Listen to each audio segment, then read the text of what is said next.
নমস্কার বন্ধুরা, মেঘার সাথে বাঙালিয়ানাতে আপনাদের সবাইকে স্বাগত। আজকের পর্বে আপনাদের সঙ্গে আমি শেয়ার করছি সম্পূর্ণ নিরামিষ ওল আলুর দমের রেসিপি। ভাত এবং রুটি দুটোর সাথেই কিন্তু এটা খেতে দুর্দান্ত লাগবে। তাহলে চলুন এবার রেসিপিটা দেখে নেওয়া যাক। ওল আলুর দম বানানোর জন্য একটা কড়াইতে 2 টেবিল চামচ সরষের তেল ভালো করে গরম করে নিয়ে এর মধ্যে 1 চামচ গোটা জিরে, একটা তেজপাতা, একটা শুকনো লঙ্কা এবং জাস্ট 1 পিঞ্চ মতো হিং দিয়ে দিচ্ছি ফোড়নের জন্য। জিরের কালারটা ব্রাউন হওয়া পর্যন্ত ফোড়নটাকে ভালো করে ভেজে নিতে হবে। 30 থেকে 40 সেকেন্ড মতো ফোড়নটাকে ভেজে নিয়েছি আমি। তারপর এর মধ্যে দিয়ে দিচ্ছি ছোট এবং ডুমো করে কেটে রাখা 400 গ্রাম ওল। মিডিয়াম ফ্লেমে রেখে 2 থেকে 3 মিনিট সময় নিয়ে ওলটাকে প্রথমে ভালো করে ভেজে নিতে হবে।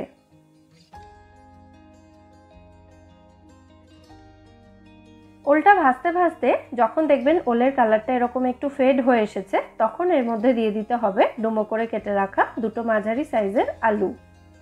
এবার আলু এবং ওল দুটোকে আবারও কিছুক্ষণ ভেজে নেব।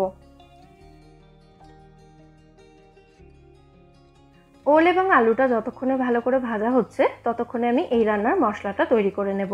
তার জন্য একটা মিক্সার জারের মধ্যে দিয়ে দিচ্ছি 2 ইঞ্চ মতো আদাটা ছোট ছোট টুকরো করে কেটে রেখেছি। একটা বড় সাইজের টমেটো নিয়েছি। স্বাদ মতো কাঁচা লঙ্কা দিয়ে দিচ্ছি। যে যেমন ঝাল পছন্দ করেন লঙ্কাটা সেই হিসেবেই দেবেন। এর সাথে দিয়ে দিচ্ছি হাফ টিস্পুন মতো হলুদ গুঁড়ো। কালারের জন্য হাফ টিস্পুন মতো কাশ্মীরি লঙ্কা গুঁড়ো দিয়ে দিচ্ছি। এটা আপনারা স্কিপও করতে পারেন চাইলে। সবশেষে এর মধ্যে দিয়ে দিচ্ছি 1.5 টেবিল চামচ পরিমাণে ভাজা মশলা গুঁড়ো। এই ভাজা মশলা তৈরি করার জন্য গোটা জিরে, গোটা ধনে, শুকনো লঙ্কা এবং তেজপাতা শুকনো কড়াইতে ভালো করে ভেজে সেটাকে গুঁড়ো করে আমি ব্যবহার করেছি। ভাজা মশলাটা স্কিপ করবেন না, এটা কিন্তু এই রান্নার অন্যতম প্রধান উপকরণ। সমস্ত উপকরণ আমি একসঙ্গে মিহি করে বেটে নিয়েছি। এবার এটাকে সাইডে রেখে দেব। এটাই আমাদের এই রান্নার মশলা। এদিকে এতক্ষণে দেখুন আলু এবং ওলটা ভালো মতো ভাজা হয়ে গেছে। একটু সময় নিয়ে ওল এবং আলুটাকে আমি ভেজে নিয়েছি। এবার এর মধ্যে তৈরি করে রাখা মশলাটা দিয়ে দিচ্ছি।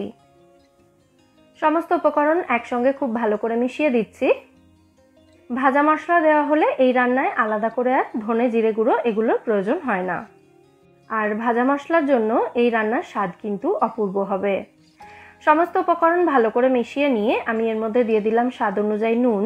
তারপর আবার সমস্ত উপকরণ ভালো করে মিশিয়ে দিচ্ছি।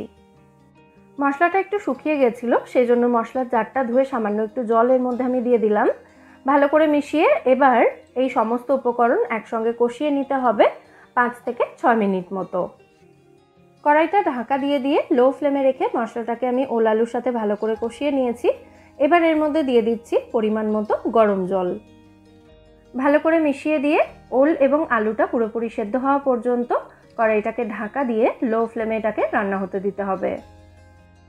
ওল এবং আলুটা ভালো মতো সেদ্ধ হয়ে যাওয়ার পর সবশেষে এর মধ্যে দিয়ে দিতে হবে হাফ টিস্পুন মতো গরম মশলা গুঁড়ো আর স্বাদ অনুযায়ী সামান্য একটু মিষ্টি। মিষ্টি দেওয়াটা চাইলে আপনারা স্কিপও করতে পারেন, তবে সামান্য একটু মিষ্টি দিলে কিন্তু খেতে ভালো হবে।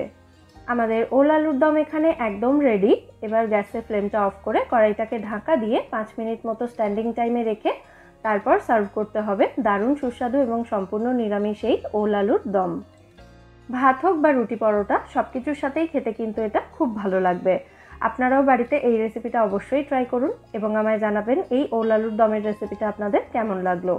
আর রেসিপিটা যদি ভালো লেগে থাকে ভিডিওটাকে বরাবরের মতো একটা লাইক এবং শেয়ার করে আমার চ্যানেলটা সাবস্ক্রাইব করারও অনুরোধ রইল। ফিরে আসবো নতুন কোনো রেসিপি নিয়ে। সবাই সুস্থ থাকবেন, ভালো থাকবেন এবং সবাইকে খুব ভালো রাখবেন।